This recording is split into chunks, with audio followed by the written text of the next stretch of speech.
going before I dive into things. So before we get going, I hope everybody's doing well, and yeah, hopefully we're starting to see some light at the end of the tunnel with some of this coronavirus stuff. And so I'm here soon, but either way, we are going to continue doing these webinars. So it's actually something I plan on doing even after this is over, something I enjoy doing, having a chance to share some info with people on a regular basis. And so, yeah, if you end up joining me live, feel free to post a comment if you have any questions or anything, either about what I'm talking about, or at the end, I'll open it up for some Q&A if anybody is there. So let's see here. Every time I come on Facebook Live now, they've got some new thing to check out. So comment moderation, I want to make sure that was turned on properly. So, all right, cool. Well, I think I'm ready to go. So let's get rocking. Today, I wanted to talk with you guys about the swing. And the swing is a great exercise for mountain biking, but a lot of times it gets associated with a single tool, and that's the kettlebell. And so a lot of times we just say kettlebell swing as if that's the only exercise. And so the kettlebell swing is a great version of the swing, but it's not the only version of the swing. And over the years, I've found that we limit ourselves a little bit by having such a strong association with the swing being connected with the kettlebell, and just thinking of only kettlebell swings. And when we think swings, we think kettlebell, and that's the only alternative. And that's, like I said, sometimes I think that is limiting us. And so what I want to do is explain a little bit about what the swing is, and then give you guys some tips for how to do a good swing, and then show you some variations, some other tools that you can use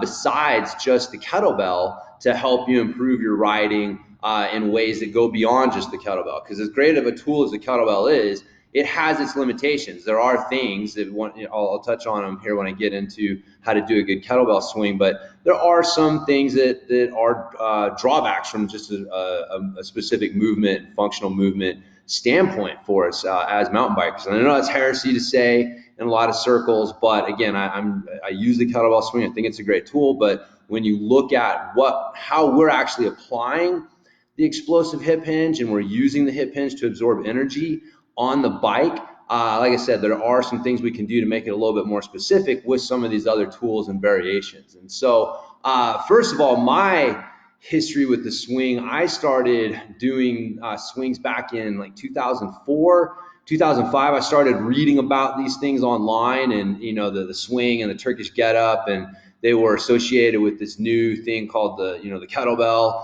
And so man, I remember trying to figure out, like, how do you do these things? Because even though like YouTube was around back then, there wasn't much on it. And so you couldn't just go to YouTube and do a search, or go to Google and do a search for kettlebell swing and get any sort of tutorial on it. Even just like a video of someone doing one was hard to find. So you kind of had to piece it together based on what you were reading and kind of the descriptions that you were getting from articles and stuff on websites and magazines and things. And so the first swings that I actually did were with a dumbbell, because again, this kettlebell was this newfangled thing, and I didn't know if I wanted to invest in one. But through reading what they were doing, I was like, man, I can do that with a dumbbell. And I'd read some people doing dumbbell swings, and so just grabbed like a 35 pound dumbbell and did like my best approximation of what I thought a swing would be, which turned out to be not too far off. I did a decent job kind of teaching myself off of those articles and stuff. But the point is that I've been doing them since about 2004, 2005. I got my first kettlebell in 2005. It was actually like an adjustable kettlebell. I forget the specific name of the brand, but again, I was like, man, I don't know if I want to invest in a kettlebell so I can get this little thing that you can use weight plates to build one, and we'll try that. And again, once I started using it, I realized, like, wow, this is a really cool training tool, and started investing in real kettlebells and going from there. But my point is that I've been using kettlebell swings for a really, really, really, really long time. And I've gone to the certifications and worked with some top kettlebell coaches and stuff. And so the swing is something that I feel like I've got a pretty good handle on, like one, how to execute, and two, what makes it such a great exercise for us as riders. Because one of the things that I realized as I was getting more into the MTB strength coaching thing and working with mountain bikers and my own riding progression was seeing the connection that the swing had with what we were doing on the bike. And a big part of that was one, applying an explosive hip hinge. Like that's at the heart of a swing is the explosive hip hinge, right? Like that's the difference between a swing and like a vertical jump or some sort of explosive movement. Like we're using an explosive hip hinge versus an explosive squat. And that hip hinge is a super important movement for us to be able to use explosively on the bike. And the other thing is that swings teach us how to use the hips to absorb energy. So when we're exploding from the hips and the weight's going up, we're learning that explosive hip hinge. And then as the weight comes down and we learn how to control and manage the weight and then redirect it into another rep, like that is a super important skill for us as riders as well, which is that ability to absorb energy and absorb impacts on the trail. And so you throw in the fact that it works on your grip strength and grip strength endurance. It works on high tension cardio. And, like I said, it's a great exercise for us. And one of the reasons that I've been championing, I guess, if I said that word correctly, kettlebell swings for mountain bikers for such a long time. But like I said, over the last few years, I've started to realize that as great as kettlebell swings are, there are some common mistakes that people are making with it, which I'll address. And two, there are some other great variations for us that we can use as riders. And so going kind of beyond the kettlebell a little bit will help us as mountain bikers to make use of the swing in even a more specific way. So that's kind of why I think it's important that people think about this stuff, and I want to share this stuff. And so I'll get into it. I'll start out with the kettlebell swing, and I'll show you guys how I like to do the kettlebell swing for mountain biking. And again, that's my main concern, right? Is I'm trying to help people, one, do these things in a way that helps you move better on your bike. And two, I want to help you do it in a way that helps you be able to train and ride for a lifetime. And that's a really big theme of what I've been doing lately. But I feel like the way that I like to do the swings and teach the swings puts those two things front and center. Now you can make arguments about whether this helps with your whatever, right? But that's not what my main concerns are. My main concerns are, one, making sure that these are safe and you can do them in a sustained way, and two, they're helping you move in the most specific way on the bike. And so with that said, I'm going to grab my kettlebell and go through and show you a couple of these things, and then we'll go through some other options that you guys might be able to use as well. So let me grab my kettlebell here.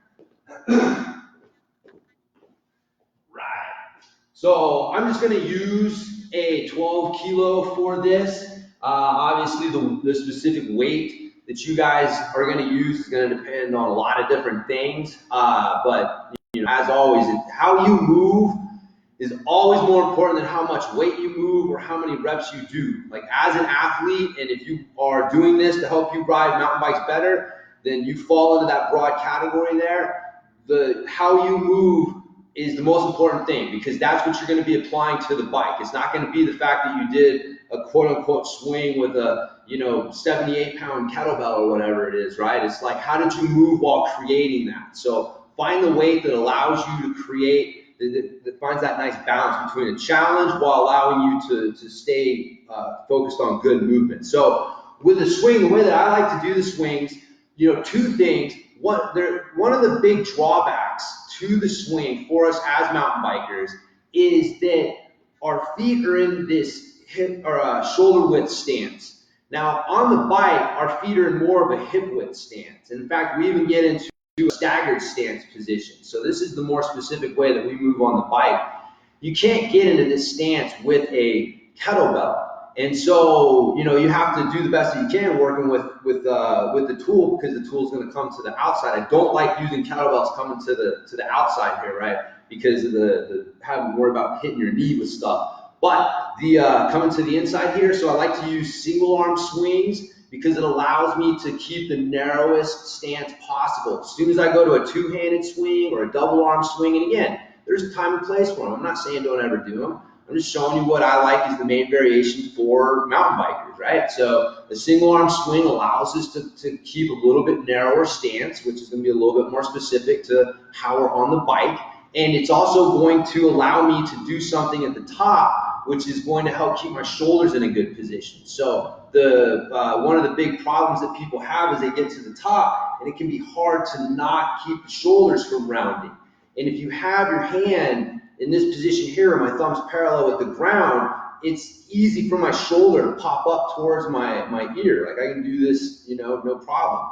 But as soon as I turn my thumb so that it's facing the ceiling, this is way harder to do. Like you can feel how just doing this movement right here actually screws your shoulder in a position and makes it easier for you to keep this good strong chest and shoulder position, and actually makes it harder for you to come out of it. Whereas if you're here, it's actually kind of hard to maintain that position, and it's super easy to come out of it.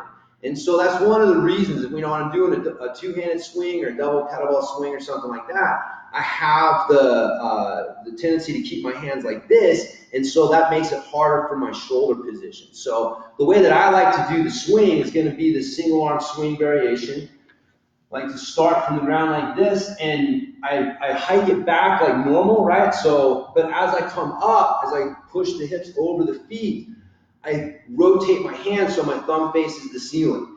And then my hand rotates in, and then it rotates up, right? So the thumb rotates kind of back and in, and then comes up. So it looks like this, right? So at that top, I can really lock my shoulder in a position,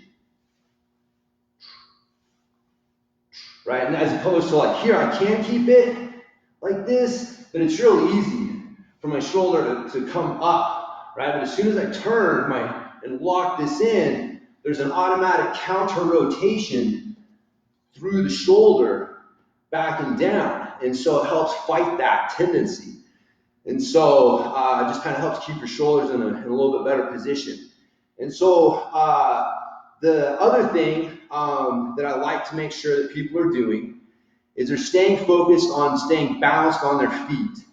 And what I mean by that is there's a tendency when people do their swings to, one, you want to make sure that you're projecting your energy up and down, right? Like this is a squatty swing, right? Like where my knees push forward as my hips push back, so now I'm kind of squatting into it. This is not the same thing. As soon as my knees start pushing forward, I'm starting to do up and down movement. That's not what I want. I want my shins to stay neutral. I want them to stay vertical over my ankles, and I want just the hips to push back. So now all of the energy is going like this, front and back, right? So that's one of the reasons, again, like I'm not a big fan of the what's called the American swing or the CrossFit swing. Yes, you can do it with a good hip hinge this way, right? But because you're trying to finish one, most of the time you're doing it with two hands. Again, I already talked about why I like the single arm version better. And the other thing is I'm ending overhead, right? So I can do a good hinge, but it makes it way easier for me to want to try to, because I just need to get it over my head. So if I do kind of a squatty swing and think about projecting the energy a little bit up, it actually makes it a little easier to get over my head. So again, if I'm doing a swing and my goal is simply to get the weight over my head and then come back down, it makes it easier to start relying a little bit on that squat. Again, it's not that you can't do it this way. It's not what I'm saying. I'm just saying that it makes it easier to do this. And so just trying to look at the ways that make it hardest for you to mess up, right? It's always what I'm trying to think. Like, what's the hardest exercise for you to mess up? And so a swing where you're projecting the energy out front of you instead of over your head is going to be easier for you to focus on that front and back projection of energy. As soon as coming over the top of the head, because You know, what you're supposed to do is do this and then it arcs over the top of your head, right? Like you can do this. But as soon as you start thinking over the top of the head, for most people, it just a little bit starts to go up and down. And so again, it's not that you can't do it, not that it's an evil exercise. It's just, if I'm looking at risk to benefit, like, you know, what's the best option for us as mountain bikers? That's why I like the more traditional swing, I guess, but single arm, ending with the thumb on top. And so the other thing though is like I was mentioning, is balanced on your feet. And again, these things apply to any swing variation, right? So even when I go into these other ones with these other tools, these things apply to that as well, because at its heart, a swing is just an explosive hip hinge. And there's just basic principles behind a good explosive hip hinge that you can apply to any sort of swing with any tool. All right, and so that's what we're looking at here. Like, you know, that chest and shoulder position is very important. The projection of energy front and back as opposed to up and down is very important. And finally, what's happening at your feet, staying balanced on your feet is very important. You don't want to have wild weight shifts where the balls of your feet get super light, and then you come up and you know, maybe the weight shifts to the balls of the feet. You have this rocking on the feet going on. In fact, you don't even want to have like the weight shifting back as you come back, right? Like, I want to stay as balanced on my feet as I can, instead of just letting the weight pull me back and unweight the balls of my feet.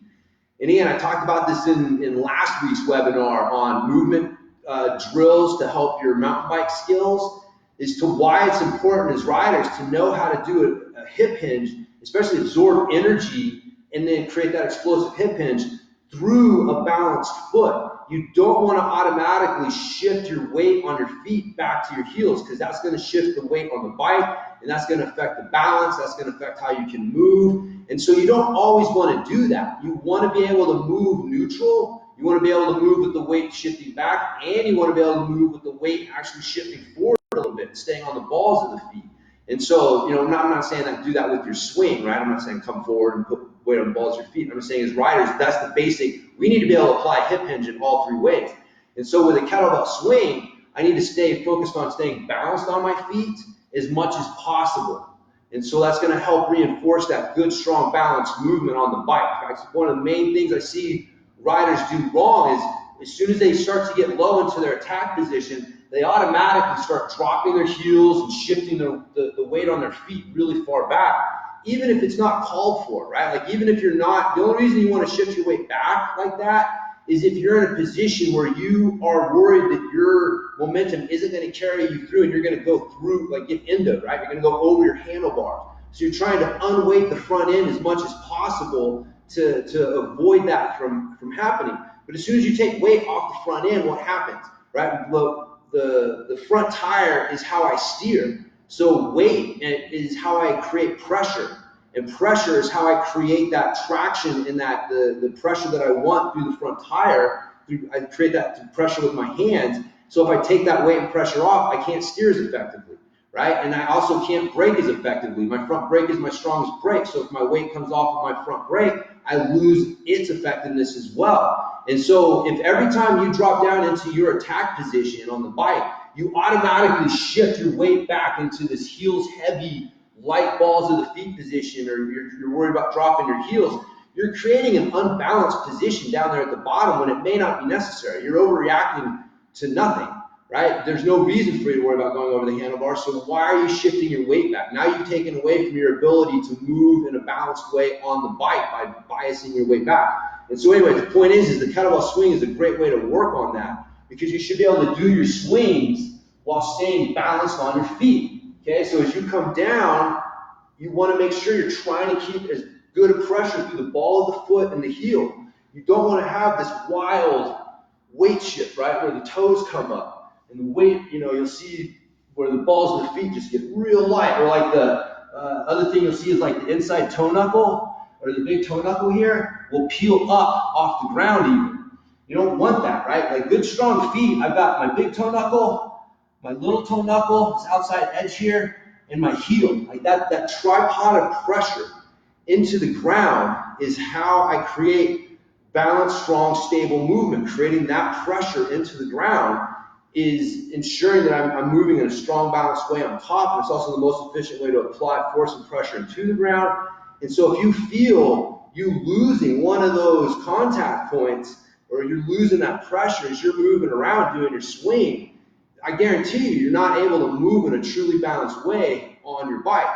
And these weight shifts and stuff, as you try to move and go through your body position stuff on your bike, your feet are moving around, or the weight on your feet moves around, and that affects how you're able to move on the bike. So use your swings to learn how to move in a balanced way while creating an explosive hip hinge and absorbing energy rather than just always shifting back, okay? So something else to keep in mind. So that's what I like to see with the kettlebell swing, right? Single arm, so I can keep the feet narrower. I'm also using it so I can turn the thumb up at the top, so I can keep the shoulders in a better position, and I'm focusing on staying balanced on the feet. I'm not letting even like the big toe knuckle get light. That's real common. You'll see people come back and that big toe knuckle will kind of peel up a little bit as their weight shifts back, and you don't want that. You got to keep that good pressure through the feet. So that'll help you get, keep your kettlebell swings looking as good as possible. And I'm going to show you some variations, some other things that you might can use that you can work this explosive hip hinge with your swing. And some variations may actually be a little bit more specific for us as riders, so something to keep in mind with your training program. So first thing I'm going to show you is body weight. So what is body weight, right? Body weight swing. What the heck's a body weight swing? How do you do a swing without any weight? It's a broad jump, all right? Like your core explosive hip hinge is a broad jump. Your ability to jump and create distance, right? Like that, or you're jumping like that, whatever it is, your ability to create explosive movement and momentum forward and back as opposed to up and down, right? Like if I need to get high, I'm going to do a vertical jump. Okay, so this is jumping up and down, and this is projecting my energy forward and back. So a broad jump is the core functional movement skill behind your hip hinge. That's what your body does. And so one of my big insights into this was when I was doing a swing clinic, and there was a gentleman there who he just didn't have the prerequisites to do a kettlebell swing, right? Like if I'm going to put a weight in your hand and ask you to do a kettlebell swing, you need to be able to show me that you can do a good deadlift, right? Like I need to see a good hip hinge without the complexity of the speed and all these other things. You need to be able to see you be able to touch your toes. If you can't touch your toes, again, that doesn't automatically mean that you got good mobility in the hips.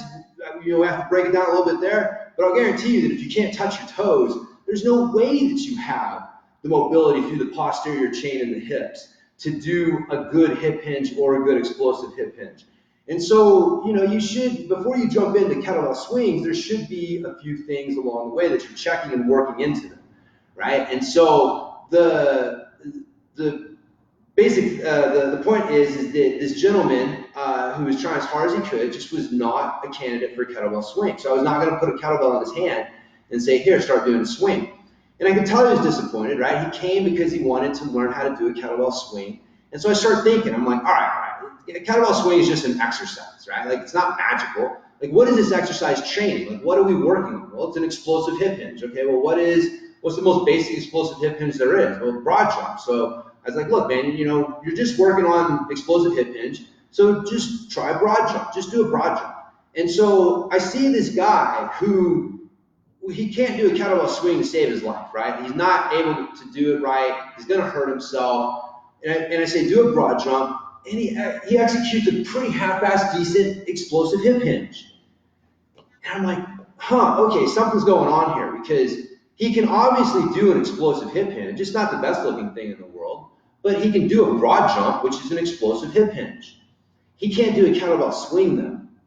So, where's this disconnect, right? Like we're kind of sold the kettlebell swing as the super functional exercise that anybody should be able to just grab a kettlebell and start doing. And if you've worked in the field for any period of time, that's just not necessarily true, right? Like there's a lot of people who've got no business doing a kettlebell swing. So what do you do with them? Well, I guarantee you can take someone who struggles with a kettlebell swing and then tell them to do a broad jump, and they're going to be able to execute a decent hip hinge. And so the point is that the hip hinge is that most basic skill.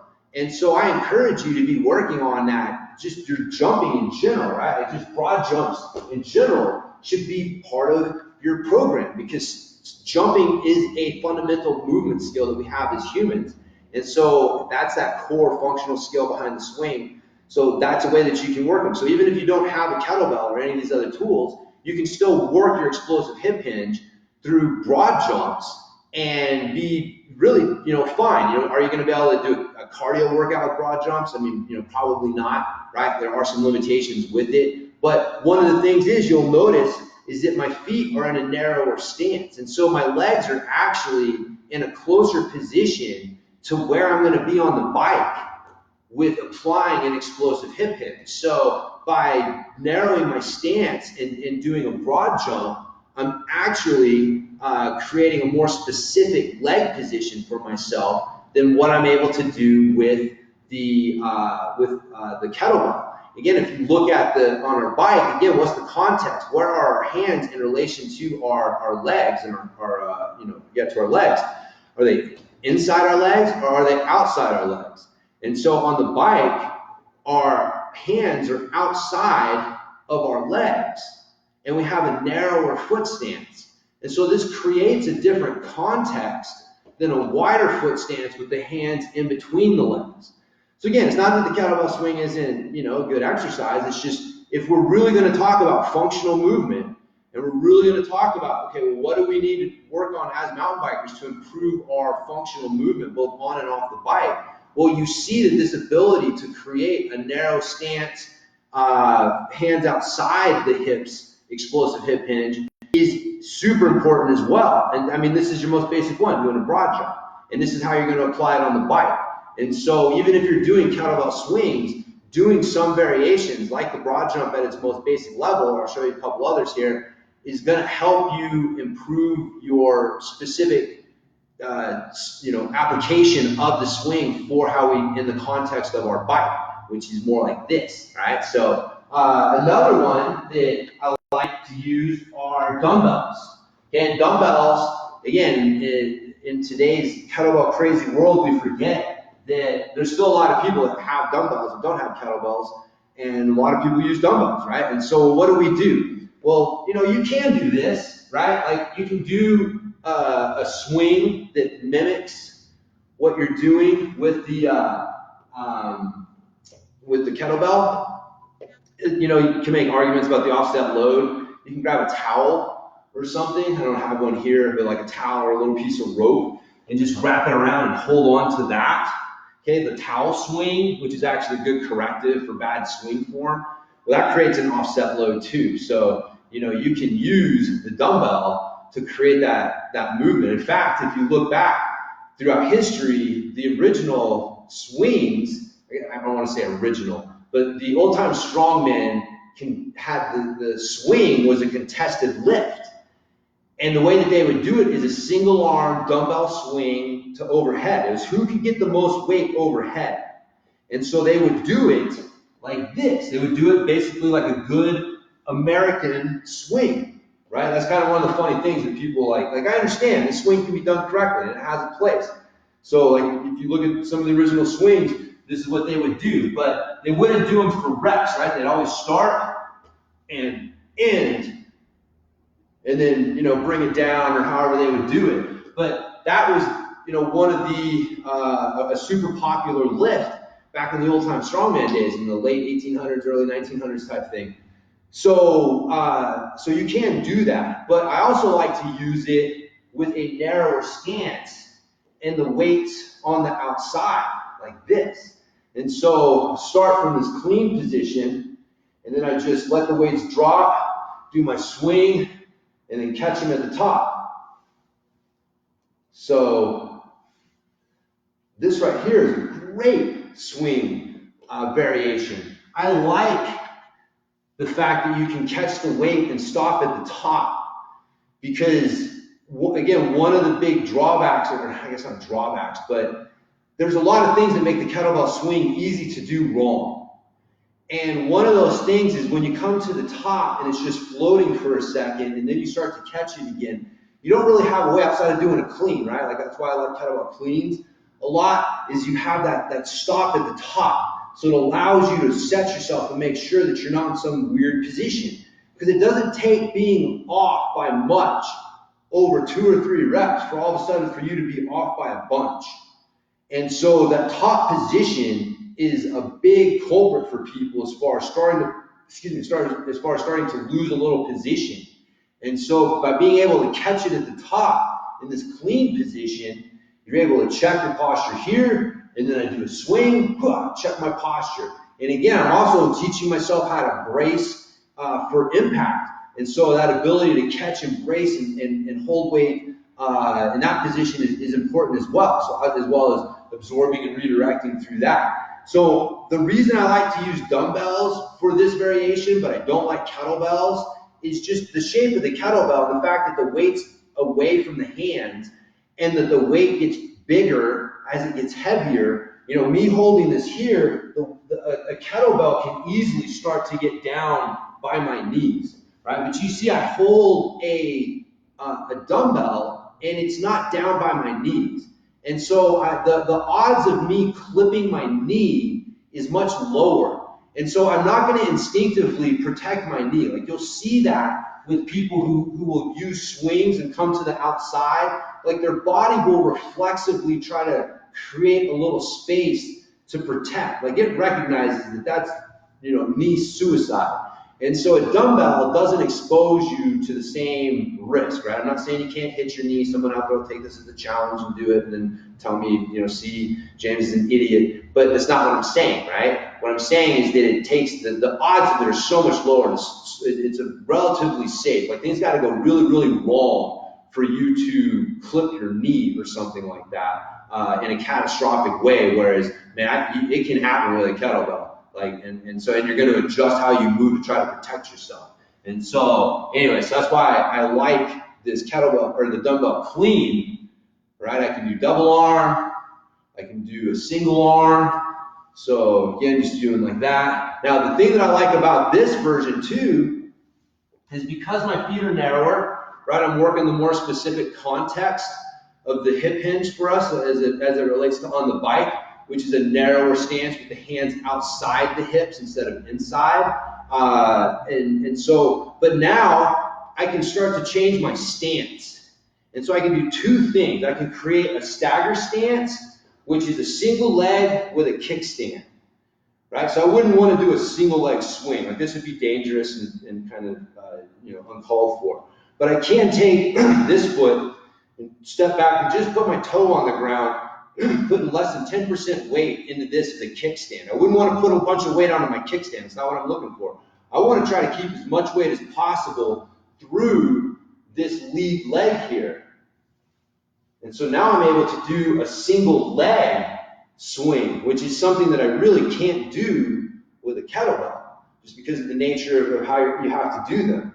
And so, again, there are things you can do, right? Like I can do this and step up to, if I'm doing a regular swing with a kettlebell, like I can do this version, I know that, but it's not the same thing as having the whole movement based on this leg and learning how to drive this explosive hip hinge the whole time through a single leg.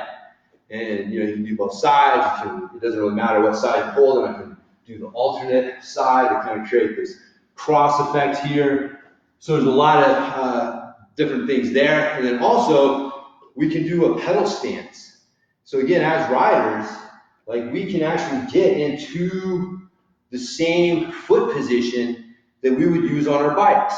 So you can get a tape measure and go measure your bike and do all that stuff. But if you've been riding for any period of time, getting your feet set to where it feels like you would be on your bike is probably pretty easy to do. In general, it's going to be about hip width, maybe a little bit wider. And then I'm going to take a step forward where this foot isn't overlapping. I wouldn't kick this toe if I brought it across, right? So this position here is basically it. And now again, I can do my hip hinge and move from this pedal stance position. And again, I can do both sides. And I'll guarantee you that you'll find that whatever side represents your switch foot, right? Like what you all of us like to have one foot they prefer forward. When you switch to the other foot in this exercise, you're going to notice a difference. And so again, it's not like voodoo black magic why you don't feel comfortable riding with both feet forward, right? Like you weren't cursed by a witch as a child or something like that. It's like it's just what basically your body doesn't have the movement skills with that other foot forward. Remember, movement is contextual. Everything has a context.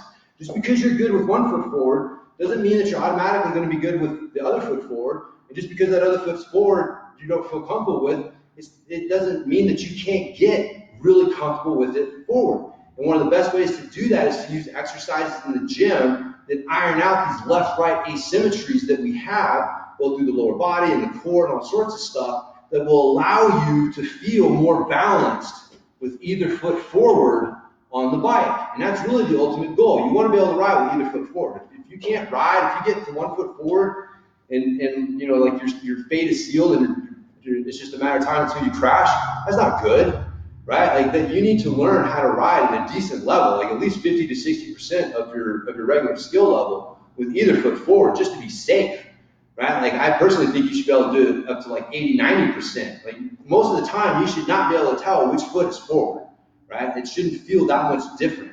And so this is one of the best ways to do that, is to use an exercise like this to iron out these left-right asymmetries that we all naturally have with this. And so using both the stagger stance, where I'm doing a single leg with a kickstand to work on single leg explosive hip hinge, and then dropping that back heel and going into a pedal stance, and again, my weight will shift. Like I will, even though I want to stay balanced on my feet, right? Like I don't want all my weight to shift to my heels.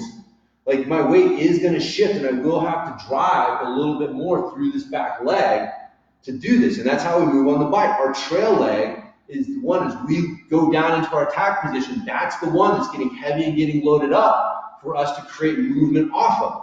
So again, important reason for us to be able to ride with either foot forward, because you may have to do, that's why cornering with the inside foot forward matters, right? Like you loading that outside foot to move from it is different with, than not having it. But anyways, my point is you need to know how to ride with either foot forward, and it's a good way to do it. All right, last one.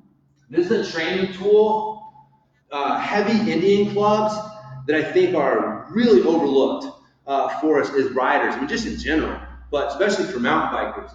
So first off, these are not the lightweight Indian clubs that a lot of people are used to seeing, okay? So I know that like 1-2 pound Indian clubs where you're doing these movements, I have them, right? I do that stuff. I've got some videos at bikejams.com on them from way back in the day, so I'm familiar with those Indian clubs. These are different. These are heavy Indian clubs. And there is a difference. Once you get to like 10 pounds or more with the clubs, they become a different thing. They are a completely different animal, and they train your body in completely different ways. So the lighter clubs are more for like mobility and stuff like that, some endurance and things, but the heavy clubs are for building strength and power. And they're also great for building wrist strength. Like your ability to hold a club just in this position, you'll find that this is going to be amazingly difficult. Like your wrist is not going to feel very strong and stable here. And so this wrist stability is super important for us as riders. This is the same kind of wrist stability that you want on your bike. It's your ability to resist movement, excuse me, both this way and this way is super important.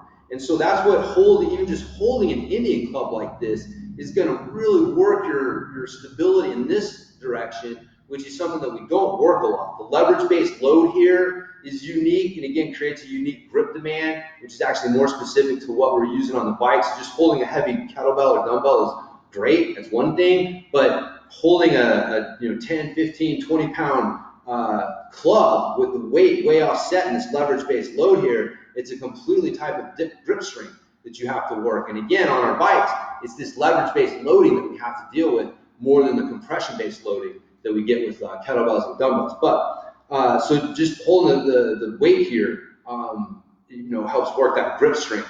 And so the leverage base loading is great. And so the swing though, and the swing variations that you can do with this are amazing. And so you can get set, there's a couple different ways. Like you can start from the ground, and I like to, hike them back, and then I can bring them up to this position here. I always like to start here, right? Like I can do these swings like this, okay? Can do this, but I like to catch at the top. And again, just like with the dumbbells, this allows me to do that. But unlike the dumbbells, this is really working my grip strength and shoulder stability and my core strength and all these things that are so important for us as riders in completely different and unique ways. So again, similar movement, but the challenge your body is getting from this leverage-based loading is going to be different.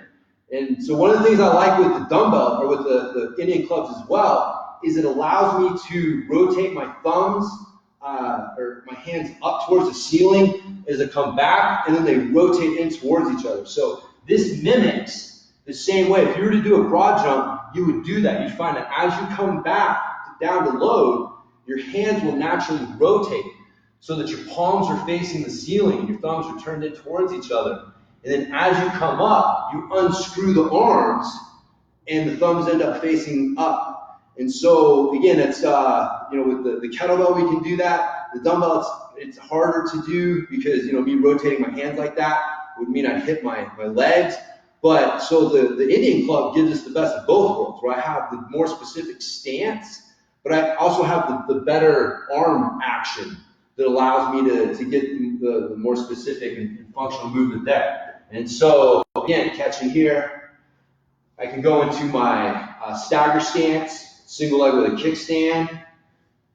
With these, I can go into my pedal stance with these as well. So again, very specific for us as riders. And the ability to split the feet like this is super important for us, again, to be able to work on in the gym. And so along with those, I'll show you some of the other fun variations you can do. So like I said, you can do your regular swings, right? I can catch. I can take these up to like a 45, like way more of a challenge here as far as the stability factor goes. I can take these all the way overhead and turn these into like an overhead throw. So now I'm working the lats, and then it's the whole posterior chain that I'm working here, from the hips all the way up through the lats. The whole thing is getting worked. And so again, just some really good different variations you can do with the Indian clubs as far as working on the swing. And again, the stagger stance and the pedal stance position, all those things apply to those as well. So so that's basically it. Like I said, the swing's a great exercise for us as riders, but there's a lot more to it than just the kettlebell swing. And so, and even if you are using the kettlebell swing, which is a great exercise, no matter what kind of swing you're using, you want to make sure that you're keeping good movement front and center as to how you're actually creating the movement, instead of worrying about how much weight you're moving or how many reps you're getting. And so, a lot of that boils down to the shoulders, making sure you got your shoulders down away from the ears. You're using those upper back muscles to help secure the shoulders and the upper body. With the hips, you're feeling the loading in the glute and the upper hamstrings. We're not feeling a lot in the belly of the hamstrings. We're not feeling a lot in the quads. We're not feeling a lot in the lower back.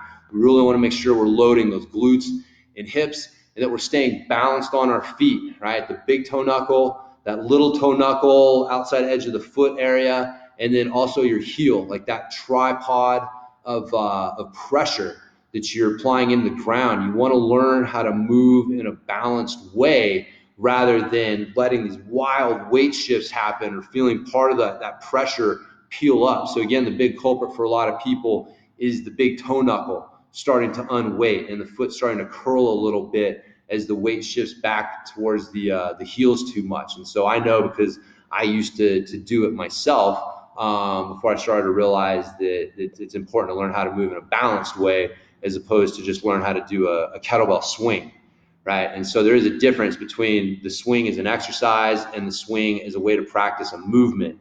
And, yes, those two things, there's a lot of overlap with those two things, but there are some differences with that.